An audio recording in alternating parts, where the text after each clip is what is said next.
I was supposed to go on a family vacation, and I have to tell you how much I even resent those words. A true torture for me is if you give me a day off. I just do not like them. Now, the other side of the coin is because I have a lot of them. Like when I'm going somewhere, they will call what's called travel day. Your schedule will actually say that this is a travel day. What does that mean?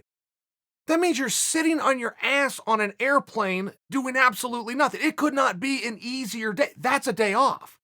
So if you're a guy like me, you don't then get to go ask for a day off when you have something called a travel day. Travel day is a day off. Oh, by the way, wherever I travel to, I then have to come back. That's 2 days off. So the word vacation bothers me a lot. I do feel a built-in feature to being fortunate enough to have, some of the opportunities with the announcing is that is a vacation. You're traveling, wife comes with you, sometimes kids come with us. That is a vacation. We're at a hotel. They got a pool somewhere. You're eating food at a restaurant. That's a vacation. Apparently my family doesn't agree with me, so I have to go on this vacation. Okay, because of a lot of the shutdown, if you will, that's going on right now, we didn't go on the vacation. So we decide that we're going to drive to see my wife's father in a city called Baker. Now, Baker is a 5-hour drive each way. So we set out to see him, and I'm driving along. I'm minding my own business. But the relevance to the 5-hour drive, it's this nice, beautiful straight shot of something called the Columbia Gorge. And I mean, the sun was shining down. Just beautiful. Nobody's on the street, not a literal statement, but you got the roads to yourself. I'm in a 65 mile an hour zone. I'm going 65, and I know because I have my cruise control on.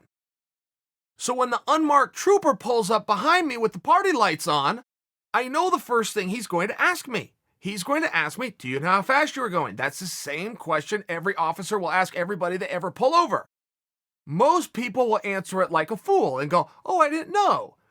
Knowing they were speeding, but playing the oh, silly me and hoping that will work. That's not what the officer's looking for. The officer is looking for you to say the words, no, I did not know. Because now if you go to court before a judge, the officer is claiming he did know, and you've openly admitted on the record that you didn't know.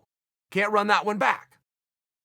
I happen to know. I'm going 65 in a 65. However, when he gets to the window, that's not what he asked me. He said, hey, I had somebody pulled over on the side of the road, and you did not move over to the far lane. Did you know that that is against the law? In which I didn't. The entire reason I'm sharing this story with you guys is because he taught me something and was gracious enough to educate me on it, give me a warning, and boom, I'm on my way. But I thought, well, I should tell some other people. Maybe you guys didn't know this. He said, yeah, it's actually been a law for 2 years, adopted by 49 states within this country. But if an officer has somebody pulled over, or even if it's just a civilian pulled over, say changing a tire scenario, when you see them, you don't stay in that lane near their shoulder. You go to the opposite lane. Just sharing the story with you guys. But I have more. So I'm in the car, 5 hours, and I'm doing everything I can do to pass the time. But there's only so many songs you can sing when you got your family. There's so many times you can play I Spy. There's only so many stories that you can tell before you're going to lose everyone's attention. So I, being the driver, I got 10 hours round trip in a 20-hour period. I'm trying to keep my energy up. Coffee's only helping me so much, so I call my friend. I got a buddy named Douglas. And Douglas told me one of the wilder stories I've ever been told. I've even told you guys this story, but I haven't told you it in about 3 years. But I'm in one of these situations of boredom. I know a great story. I'm going to call Douglas, have him tell me the story on speaker. So the story essentially is this, okay? 3 characters. Dan, Wes Sims, as in the Wes Sims, and the Raging Redneck, whose name I do not know, but that is his fight name. They're all MMA fighters. Wes was one of these guys who was able to parlay natural charisma and a God-given fantastic body into a career. I mean, the guy's 6'8". He's 250 pounds. He's athletic and he's charming. He becomes the leader of this group in Ohio where they all live. Members of the group, Dan and the Raging Redneck, and they go around and they have a whole bunch of fights. Now, the Raging Redneck has a record of something so ridiculous I don't know, but it's along the lines of 0 and 44.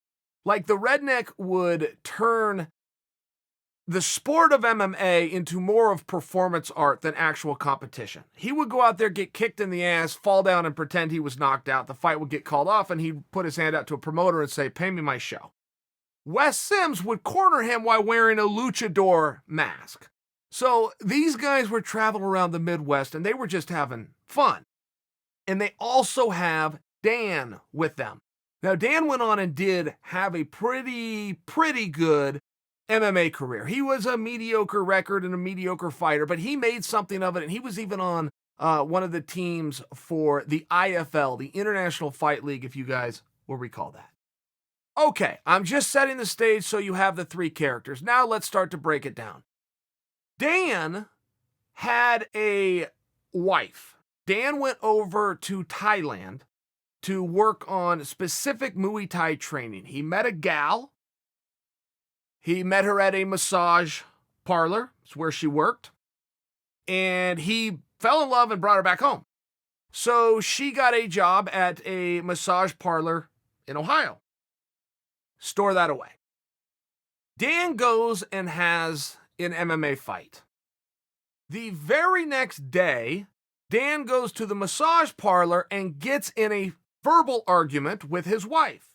Dan goes to leave. His wife decides she's not done with this conversation.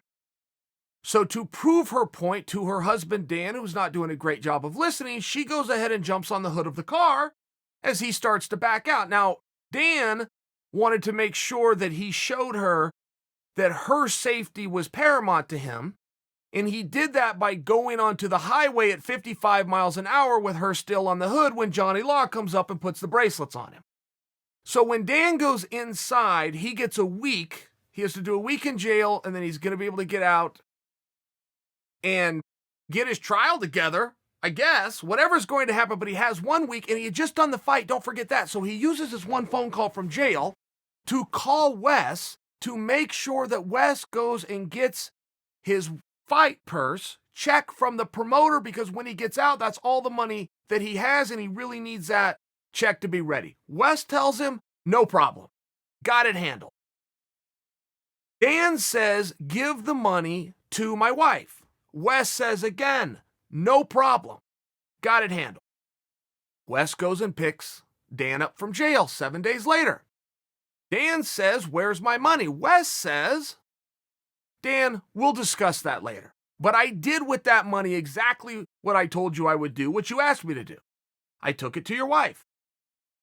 But right now, we need to get to the airport. We have somebody we have somewhere we need to be. So Dan's going, hey man, I don't really know what's going on. I just got out of jail. I got to get home. I got a wife. I got to go make up. I got some explaining to do. What are we doing? And Wes says, I'm going to reveal all of that to you.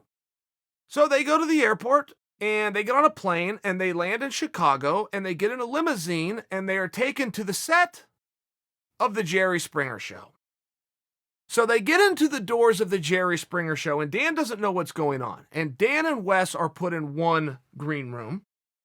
And in the other green room is the Raging Redneck and Dan's wife. So Dan keeps asking Wes, why are we here? And Wes says to him, Dan, I can't tell you anything until we get on camera. But we're all paid to be here. We're all going to be paid to tell our story. But one obligation that I have as the person that set this whole thing up is I cannot reveal much to you. But I will tell you, you should be prepared to scrap with the redneck very soon. Now, I have to give Wes his due credit for that, because that is comedy genius as a line. Be prepared to scrap with the redneck. Now, I have to remind you, they're all friends. They're all teammates. They all travel around together. Now, this is a family-friendly show, so I'm going to attempt to connect the dots for you if you haven't connected them already. Wes and the redneck did take the fight purse money to Dan's wife at work. at the massage parlor. So Dan gets into another room and sees that that's the redneck and his wife. He puts the whole thing together. He storms back into where Wes was. Now, Wes sitting down is the same height as Dan standing up, but Wes was sitting down, and Dan used the opportunity to karate chop Wes in the neck. And Wes, as he tells the story, even says, yeah, I'm a lot bigger and I could have handled him, but when he karate chopped my neck, my whole body went numb. So now Wes is sprawled out on the floor. Dan's putting the boots to him. The redneck comes in the room, sees what's going on, goes running down the hall, jets out the back door, gets in a car, to the airport, returns to Ohio. The security of the Jerry Springer show gets Wes and Dan. They shuffle them out back to a car that's waiting. Don't even take them to the hotel to repick up their bags. Take them straight to an airport, send them home. Show never gets made. Dan ends up having to go to jail on an attempted murder bid for driving down the highway at 55 miles an hour with his wife on the windshield. I feel as though I can just stop the story here. I think you guys have enough, but when you're in a car for 10 hours like I am and you're a little limited for information, and you call your buddy Douglas on speaker, that's the story.